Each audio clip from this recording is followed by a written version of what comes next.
What is the reason for the trains in Japan being punctual to the minute? One factor is the high technological capability. There are other explanations for this too. It's basically the infrastructure of Japan that makes it possible. As we can see in other sectors such as traffic rules, Japan is a rule-based society. Punctuality is a characteristic of Japanese people. Train infrastructure is no exception. Why are there so many advertisements on the trains in Japan? The answer to this question is diverse, with some saying that Japanese people won't miss any chance to generate business, gossip about celebrities, kill time, or follow the agenda of railway companies. It's probable that the most likely answer is that although there are too many people on the train, it could still be a great place to generate business.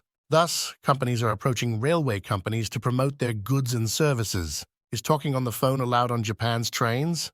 Japan's trains are very congested, especially during the morning rush hours.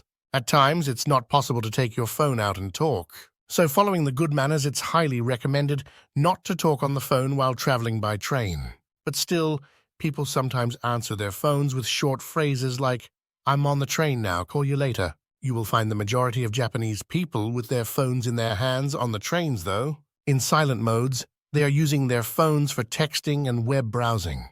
What is the reason behind Japanese people sleeping on the train? It's obvious that you're feeling exhausted and have nothing to do or are lacking in sleep. What are your options? Is it a good idea to sleep or not? You won't have to worry about pickpockets, which are rare in Japan. What is the reason for the rail network in Japan being so complicated? The answer is not that complicated, though. Dense population is one possible reason for that. Expand the number of lines to connect more people. It's not complicated in nature, it's actually intricate. To connect people in a timely manner from suburbs to megacities. Why do Japanese taxi doors automatically open? When the taxis were first introduced, most of the people who used them were wealthy. So the driver provided a service where they opened the door for them.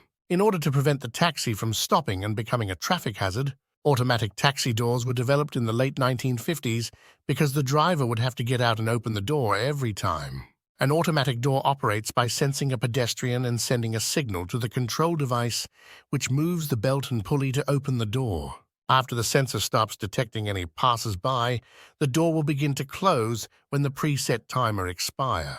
Three main categories of automatic doors exist. Automatic door that opens and closes using negative pressure from the engine. This was the first automatic door introduced in Japan. An automatic door that opens and closes automatically using the lever principle is the manual type. The driver's seat has a lever that opens and closes it. Electrically operated, an automatic door that opens and closes with the touch of a button. The automatic door is the easiest to operate.